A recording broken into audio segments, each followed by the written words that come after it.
शिव ओम विवा क्रिएशन में आपका बहुत बहुत स्वागत है।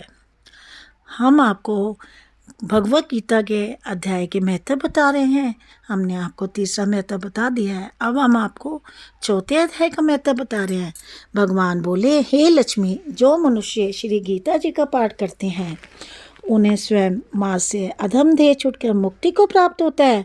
लक्ष्मी ने पूछा, हे महाराज, श्री गीता जी के पाठ करने को छूकर कोई भी जीव मुक्त हुआ है? तब श्री भगवान ने कहा, हे लक्ष्मी, तुमको मुक्त हुए की पुराण कथा सुनाता हूँ। भगीरथ गंगा जी के तट पर एक काशीपुर नगर था। वहाँ एक वैष्णव श्री गीता जी के चौथे अध्याय का पाठ किया करता था।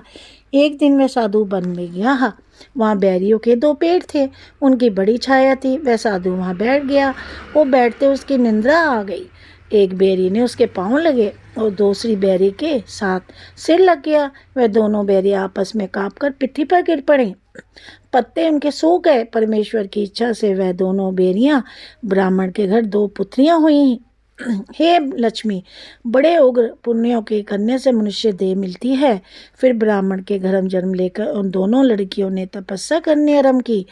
जब वह दोनों बड़ी हुई तब उनके माता पिता से कहा कि हे पुत्रियों, हम तुम्हारा विवाह करते हैं। तब उन दोनों ने अपने माता पिता से कहा, हम विवाह नहीं करेंगे। उनको अपने पिछले जन्म की खबर थी। वह जाति में सुंदर जन्मी थी। उन्होंने कहा, वह एक हमारे मन में कामना है, परमेश्वर वह पूर्ण करे तब बहुत भली बात है। उनके मन में यही था कि वह साधु अपने स्पर्श करने से हमारी अधम देह छूटकर वह देह मिली है, वह मिले तब बहुत भला है। इतना विचार कर दोनों लड़कियों ने माता पिता से तीर्थ यात्रा करने की आज्ञा मांगी।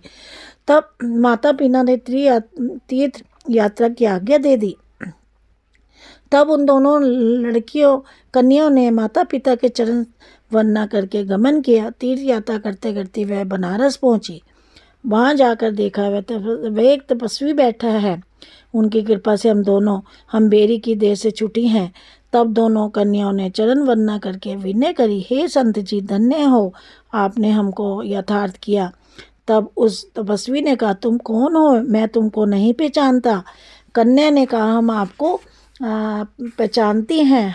हम पिछले जन्म में बेरियों की योनि में थी। तुम एक दिन वन में आए, तुमको कुछ धूप लगी थी, तब बेरियों के छाया तले आ बैठे।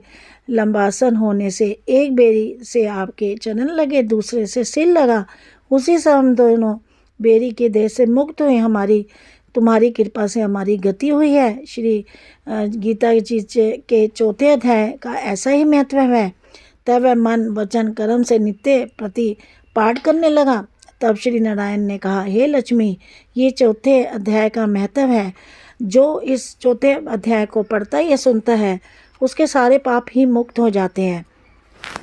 जय मेरे विष्णु भगवान की जय, लक्ष्मी नारायण की जय।